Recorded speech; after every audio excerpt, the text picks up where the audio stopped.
Hapana, kwani hata yeye asikii mwili ni moto. Nataka kuguswa. Hapana, akisikia wanasema the devil come out. Devil, this is not your time.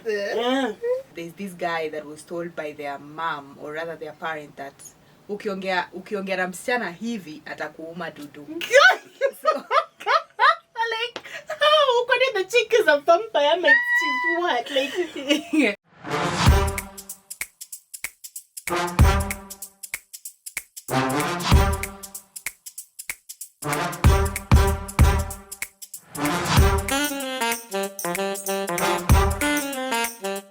Millennials, come, we need to talk.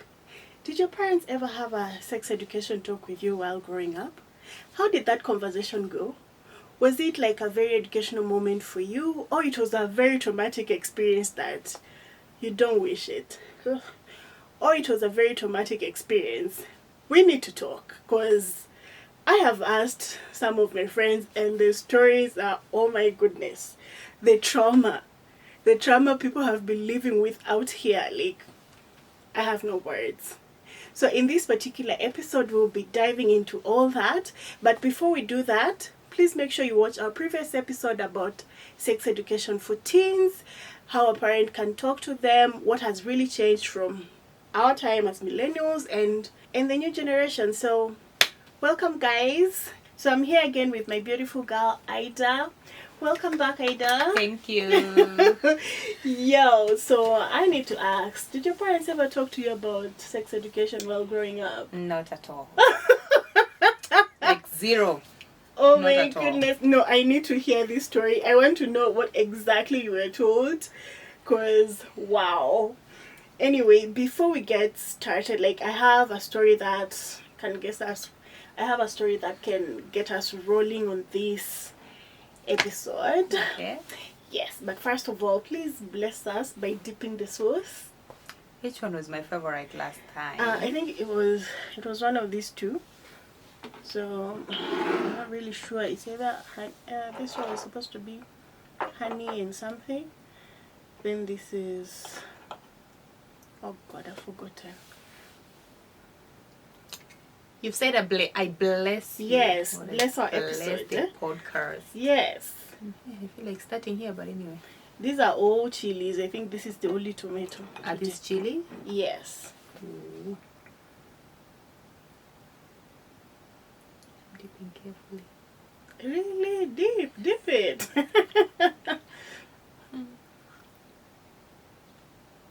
How is it?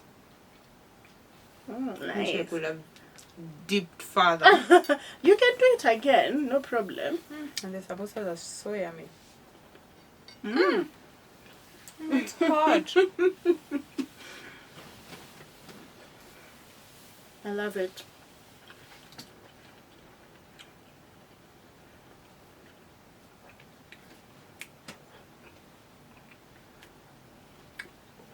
Ha!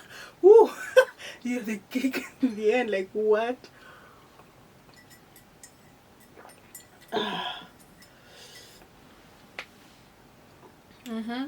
So now, I got this story about a millennial dad, and so I got this story about a millennial dad who is trying to teach his kids about sex education. And I'm like, this is a good story. It can relate to what we went through. Okay. So this is the contest. So this is it. I'm a dad of two boys on a journey to give my kids sex education they deserve.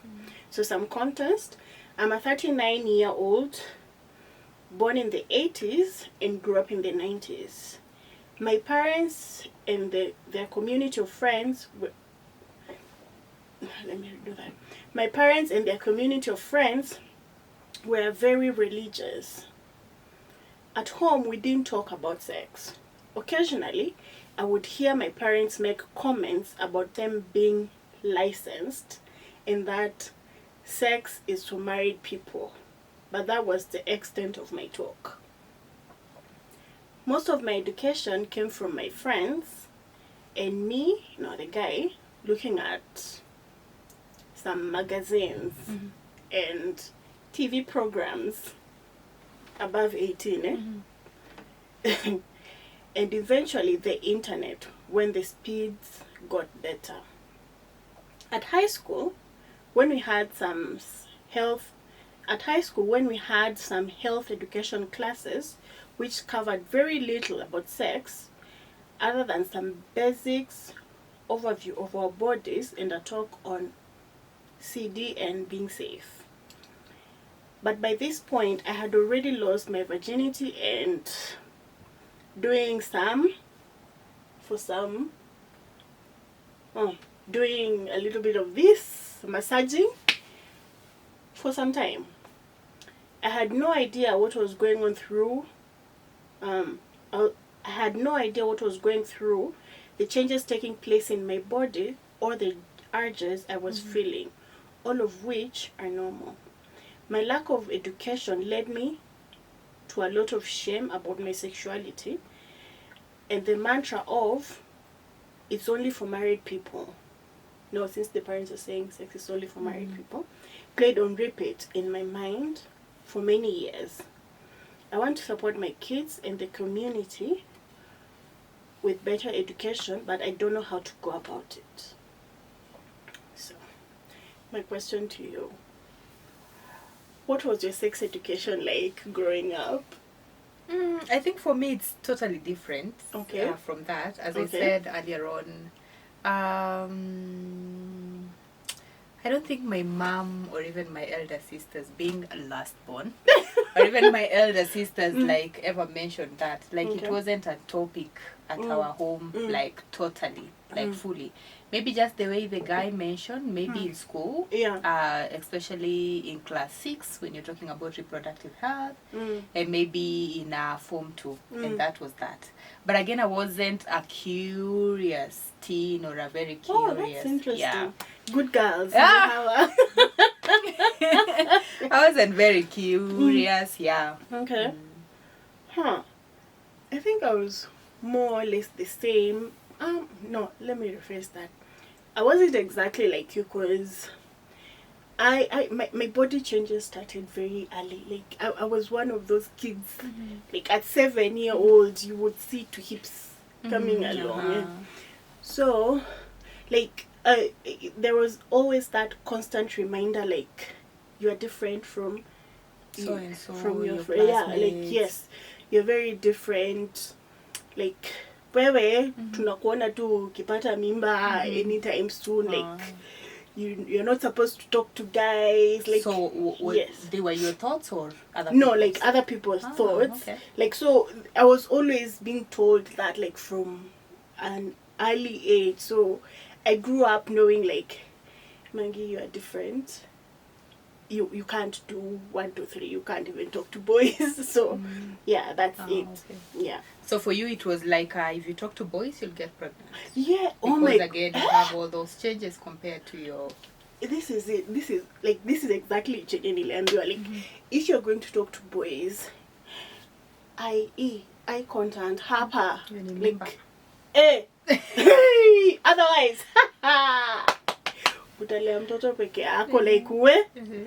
So it was either that. I remember this time I even got in trouble just talking to a guy, and I don't even remember what we were talking. But I know it wasn't anything serious, but just the thought, like just the action of being caught talking to a guy was hey. And I think for us, millennials. For us millennials, it with our parents, it was more of a threat. Yeah, very true. Yeah, it wasn't information sharing. It was more of being threatened. And I don't know whether I shared this in the previous episode, but I create a lot of content on sexuality and sexual reproductive health, of course, for teenagers and adolescents. And just sharing, I shared a video, of course, asking people, did your parents ever talk to you about this? And one of the comments, of course, was like, there's this guy that was told by their mom, or rather their parent, that ukiongea na msichana hivi atakuuma dudu. So like, how the chick is a vampire, like she's what? Like yeah, so as I said again, it was more of threats. Where? Yeah. It was more of threats I think. Like that's a proper threat. Imagine just talking. Hey, your generation is gone. Oh my god. Yeah. Like speaking of that, like even me, I asked now my friends, one of them, the only statement aliambiwa, mimi usiwahi niletea wajuku, utalea peke yako. Utalea peke yako. Mwingine akaambiwa ati sex hiyo ni kutafuta ukimwi. That's it. No prior, no information, no even extra information. That's it. Wejua tu sex equals AIDS. Basi. Sex equals pregnancy. Yes. By the way, equals pregnancy. Yeah. On that note, speaking of that, have you realized that for a lot of girls, like, okay, let me just say for girls, I know even for guys, but here we are talking mostly for girls anyway. Have you realized that most of them are more scared of getting pregnant than getting AIDS? Not really. It's actually the other way around. Oh yeah. They're scared of getting pregnant than AIDS, but not being HIV positive. Yeah, yes. True. And the numbers out here, the numbers of AIDS right now, they are crazy. Yeah, and especially in the younger generation. Of course, we have statistics either from the Ministry of Health showing how we have new HIV infections, especially from the young people. Yeah. So the experiments out here, parents, because you're not talking to your kids about sex and sexuality education, kwa sababu unawaambia hiyo ni tabia mbaya, utaumwa dudu, au utafanyiwa, you're still dealing with threats. Threats were for us millennials, but for Gen Zs, it doesn't work. It doesn't work. Yeah. You'll rather just waambie to like talk to them. What I say is when you're talking to your kids about sex and sexuality education, you're not telling them enda ujaribu. You're just informing them so that they are able to make informed choices when the right time comes. All right? Yeah. And I liked the comment about that 39-year-old guy when he said to support my kids. Yeah, so I like the comment when he said that he was not even aware of the changes that were happening to their bodies. So sexuality education is not just talking to your kids about sex. It's it's comprehensive. You can talk to them about the changes that are happening in their bodies. For the girls, you can talk to them about menstruation, like step by step. Hadi ufike mahali penye sasa unaanza kuongelesha kuhusu the act. Yeah. Wow. So, another friend of mine shared, let me find a comment. So, this is her story. Like, now, sex was a very off-limit or a taboo topic in the house. So much that she was grounded when the parents discovered she was sexually active. And she was shamed a lot. So they went so far as to deny her to meet people outside, and they were shocked later when she got pregnant at 16. Because she was grounded so hard. Like, you will always find ways. I'm sure. Kwanza hiyo kitu unakatazwa ndio mtu anataka kuona. Experiment. So like, I need to know what is this thing that parents don't want me to. And you see now for this girl, if the parents would have talked to her, basically just not contraceptives per se, but prevention, that we have condoms and condoms, this is how condoms work, and this is what condoms do. Hangepata hiyo mimba. Yeah, and another thing, I think like for most, especially African society, like sex is a very taboo topic. But at the same time, like, what's the point of shaming someone while all these urges are just natural to us? Like, it's better to talk to your kids and explain to them like these urges are normal. It can happen to anyone, but you don't have to act on them. Yeah, true. I like that. I think that's what she needed to hear. Yeah. Oh, then another one. Hata mwingine nimesahau point yake. Hii episode. Oh, by the way, let's eat a samosa first. Pick one.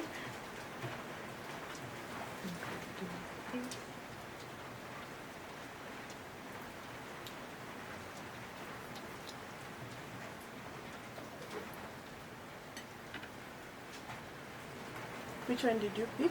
Let me, I'm just picking. Oh, anyway.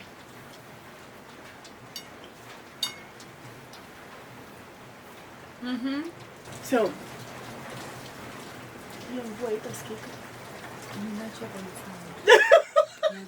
and it's raining.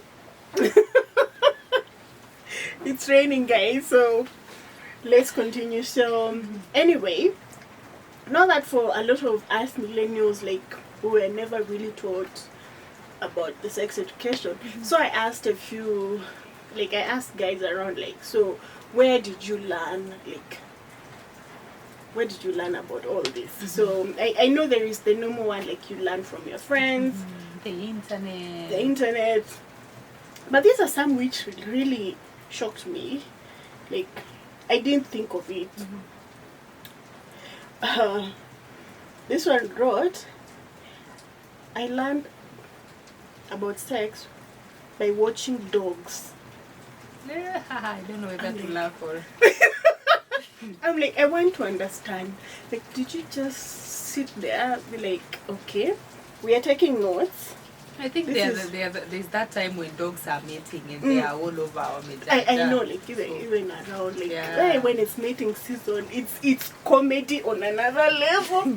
Especially when you find, like, the two chihuahuas and then the big dogs. Hey, the chihuahuas try. I saw this one. Like, this one, I also had to stand and be like, oh, that's how your friend learned. Maybe, by the way, because that chihuahua, like, that chihuahua really needed it. But now I think the female dog was bigger than him, so he can't reach her. Now the dog is trying to step on a pavement and trying all the way. Nothing is happening. It ended up humping, like, long distance. Properly long distance. Go long distance, but that was comedy on my part. But yeah, maybe I also learned from them. Like, I actually don't know how I learned. So let me see. What did I learn? Definitely not through magazines. I think mostly it was through friends. I think it's through friends. Yeah. Especially in campus. Yeah. By the way, me too. Yeah. Friends then. I had very active friends. Very active. Naive me. One of them came with Kama Sutra to the door. One of them came by the way, one of them came with Kama Sutra. That was, I'm like, I took notes from this. Like, no. Yeah, so another one learned, let's get back to it. So another friend said he learned about sex through rap music. Is there any other place you think people learn sex that is interesting or it's very we've said out internet. Of the blue? We've said internet, we have said, no, there is rap music, there is dogs. Animals, let's just say yeah, animals. Let's say animals. Yeah. And I think watching pornography. Oh yeah. Yeah. But porn, like, porn is not the best place to learn. But like, that's where most people watch it from. Yeah. Yeah, or rather learn from. But for parents, so me, I'm talking as I'm coming in sober. It's, I think the best place that your teen or your adolescent or your child where they can learn about these things is from you. Yeah, very true. You're the trusted source because you won't mislead your child. Yeah. Nowadays we have TikTok, we have Insta, we have Wachana hata na magazine. Saa ngapi Gen Z anaenda kutafuta gazeti na magazine to soma about sex. So TikTok. And they might end up being misled. Yeah. True. So one of the most trusted source is you as a parent. Anyway, I think... But see, rahisi hata mimi naongea hivyo lakini najua starting that conversation with your child. Sio rahisi. Funga roho. You can do it. You can do it. Better than kukuja kupata surprises later. Later, true. Yes. True. Anyway, I think we'll just end this episode here, guys. What do you think? Let us, millennials, we want to hear your stories. Please write them in the comment section below. I know, like, those stories are very interesting. Yeah. Yes. Yeah. Share with us. Any parting words, Aida? When you talk about millennials, I even don't want to imagine how my parents, our parents are generation what? That generation before millennial. I don't want to imagine how they learned. Oh, by the way, I never... Oh my goodness. I don't want to imagine how they did. I never, oh my goodness, I never thought about it. Yeah. Oh, let me just assume they also learned from animals and... Animals, no. Yeah. They had cows by then.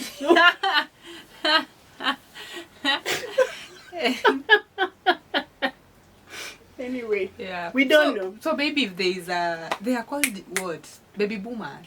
Yes. Yeah. Oh, they had cassettes that time. So I'm sure they learned from there. I think from music maybe. Hizo music za kitambo twist zilikuwa na hizo maneno. Zilikuwa na mapenzi fulani ya kichini chini. Kwani ile ya Stella alirudi kama amebeba mtoto. Si there is a Stella song alipata je mtoto soon. Yeah, the way. Miracle of Jesus Christ. Who knows? Or maybe they thought it was like Mary, Imagine. Joseph, Holy Spirit. I agree. Maybe it was like that. Well, baby boomers msituue. Wanawachingi huko. Wanakujanga YouTube. I'll ask my mom. I'll ask my mom. Ebu please ask me. I want to know. I will. Mimi siwezi muuliza. Let's move. I can find means. But at least even for you, your content align with it. Like, mimi naanzia hapo. Eti ma'am, can I ask you something? Ooh. Sasa mlijifunza aje hizi vitu? Nilipata aje firstborn na muulize hivi. Prayed. Kuna ile couple lenye they kept on praying and saying they don't have kids. Then they went to the doctor and asked like, kuna alikuwa ndani watapata aje? Hatujaipata mtoto. Doctor anauliza kwani what do you do? Like we pray. After praying, what else do you do? We sleep and pray again. Jesus. Like how do you sleep? Hey, hiyo ni worse. They didn't know better, so hakuna mwenye aliwaongelesha. Hapana, kwani hata yeye asikii mwili ni moto. Nataka kuguswa. Hapana, akisikia wanasema the devil come out. Devil, this is not your time. Even ndo kunaenda. Anyway, thank you so much, guys. So until next time, make sure to watch our next episode. We'll be talking about modern day dating with a Gen Z. It's going to be a very interesting episode. Until next time, guys. Bye. And talk to your kids. Yes. Yes, we did it.